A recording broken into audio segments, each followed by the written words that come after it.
30 লাখ না, মুক্তিযুদ্ধে শহীদ হয়েছেন মাত্র 2000, কেউ বলে 3 লাখ। তারা নানান যুক্তি দিয়ে শহীদের সংখ্যা কমায়। কি সেসব যুক্তি, কতটা শক্ত সেসব যুক্তি, বিস্তারিত জেনে নিন। যে বা যারা 30 লাখ শহীদের সংখ্যা মানতে চায় না, তারা প্রথমেই যুক্তি দেয়, আমার এলাকায় বা আমার আশেপাশের এলাকায় তো কারো শহীদ হওয়ার ব্যাপারে শুনিনি, তাহলে এত শহীদ আসলো কোথা থেকে? আসলে এই প্রশ্নটা ভৌগোলিক কারণে টেকে না। মুক্তিযুদ্ধের সময় সব জায়গায় সমানভাবে হয়নি।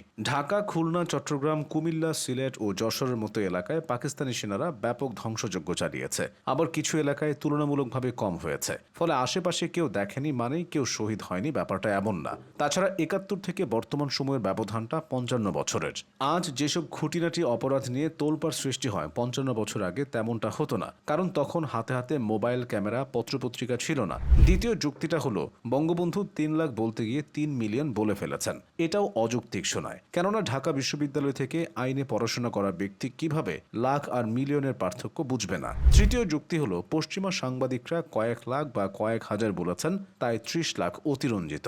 55 বছর আগের কথা চিন্তা করুন, তখন চাইলেই সহজে এক বিভাগ থেকে আরেকটা বিভাগে যাওয়া যেত না। আর অবস্থায় তো আরো অসম্ভব ছিল। মুক্তিযুদ্ধের সময় ভিন্ন সাংবাদিক ভিন্ন এলাকায় গিয়ে রিপোর্ট করেছেন। তাদের পর্যবেক্ষণ আংশিক ছিল, পুরো দেশের হিসাবে হয়নি। আত্মসমর্পণের সময় পাকিস্তানের আর্মি ছিল 93,000।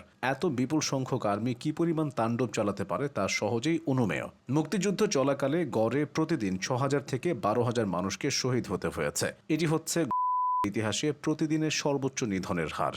শুনতে অবাস্তব মনে হলেও কয়েকটি জায়গায় পাক হানাদারদের চালানো তাণ্ডবের বিবরণের দিকে দৃষ্টি দিলে এর প্রমাণ পাওয়া যায়। প্রথমে উঠে আসে খুলনার চুকনগরের কথা। চুকনগর ছিল খুলনার ডুমুরিয়া উপজেলার আটলিয়া ইউনিয়নের একটি গ্রাম। মুক্তিযুদ্ধের 20 মে মাত্র এক প্লাটুন পাকিস্তানি সেনা 4 ঘন্টায় 12,000 নিরীহ মানুষকে শেষ করে দেয়। ওই দিন এর চেয়েও বেশি শহীদ হয়েছিল বলে অনেকে মত দেন। কিন্তু চুকনগরের পাশে ভদ্রা নদীর পানিতে দেহগুলো ভাসিয়ে দেওয়ায় শহীদের প্রকৃত সংখ্যা পাওয়া যায়নি। এবার ঢাকায় নজর দেওয়া যাক। 25 মার্চ অপারেশন সার্চলাইটের অভিযানে শুধুমাত্র রাজারবাগ পুলিশ লাইনে ঢাকা বিশ্ববিদ্যালয়ের হল ও শিক্ষক কোয়ার্টার সহ ঢাকা শহরে মাত্র 3 ঘন্টায় আনুমানিক 6,000 জন শহীদ হন। মাওলানা আব্দুল হামিদ খান ভাসানী মুক্তিযুদ্ধের মাঝামাঝি সময়ে 10 লক্ষ শহীদের কথা বলেছিলেন। 1971 সালের মে মাসে খালেদ মোশাররফ বলেছিলেন 10 লাখের কথা। জুন পর্যন্ত জার্মান সরকারের ইশতেহারে লেখা আছে বাংলাদেশের শহীদের সংখ্যা 10 lakh. British MP Douglas man মে মাসে ব্রিটেনের কমন্স সভাকে জানায় যে 10 লাখেরও বেশি লোক বাংলাদেশে শহীদ হয়েছেন। রাশিয়ান পত্রিকা প্রাভদা 1972 সালের 3রা জানুয়ারি 30 লাখ শহীদের কথা উল্লেখ করে। এটি প্রথম আন্তর্জাতিক সংবাদ মাধ্যম যেখানে 30 লক্ষ শহীদের কথা বলা হয়েছে। ঢাকার জিঞ্জিরার কথা আলাদাভাবে বলতে হয়। শুধু জিঞ্জিরাতেই 2000-এর বেশি শহীদ হয়েছিলেন। এদিকে মিরপুর ছাড়া তো এই ইতিহাস অসম্পূর্ণ থেকে যাবে। তখন মিরপুর ছিল অনেকটা বিরান জনপদ, সেজন্যই এখানে এসব ঘটনা বেশি ঘটেছে। মিরপুরে বধ্যভূমি ছিল 23টি। একক শহর হিসেবে দেখলে মুক্তিযুদ্ধে সবচেয়ে বেশি বধ্যভূমির সন্ধান পাওয়া যায় চট্টগ্রামে। 116টি বধ্যভূমি সেখানে।